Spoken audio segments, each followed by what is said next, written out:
लगभग 100 तरह की रामायण है। और तुलसी की दृष्टि से अगर देखें, रामायण 100 कोटि अपारा, एक दो नहीं है।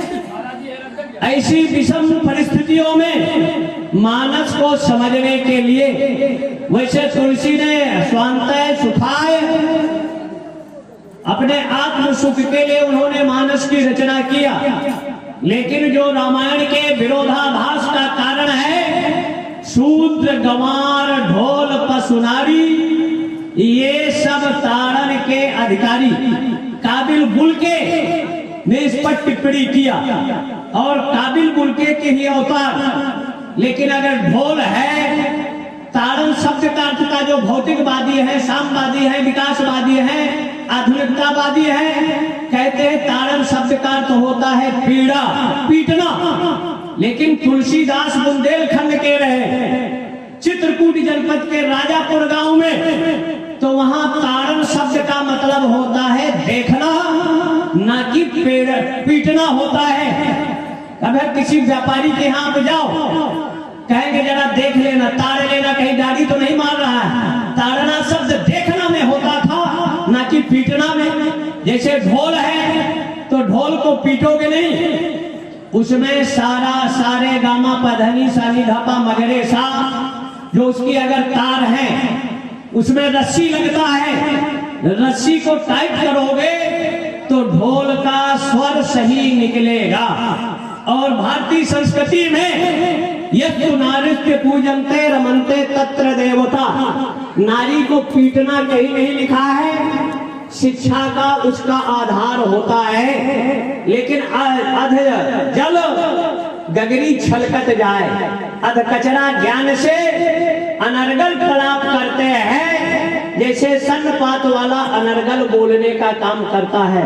ढोल और गंवार को अगर समझाओ, मतलब अशिक्षित व्यक्ति को शिक्षा दो तो उसमें संस्कार आएंगे, नारी को शिक्षा दो, संस्कार दो। नारी अगर शिक्षित है तो माता पिता का भी नाम करेगी, ससुराल में भी जाएगी, उनको भी संस्कार देगी। और संस्कार विहीन नारी 2 कुलों खानदानों को बर्बाद करती है। लेकिन यहाँ पीटना नहीं, शिक्षा और ताड़ना मतलब 5 वर्षानि लालेत 10 वर्षानि ताड़ेत प्राप्तेत 5-10 वर्षे पुत्रम मित्र वदाचरेत। 5 वर्ष तक बेटी हो चाहे बेटा, ताड़न मतलब उनको शासन करिए, मतलब 5 वर्ष तक खाने पीने का दुलार करिए और 10 वर्ष तक अनुशासन करिए।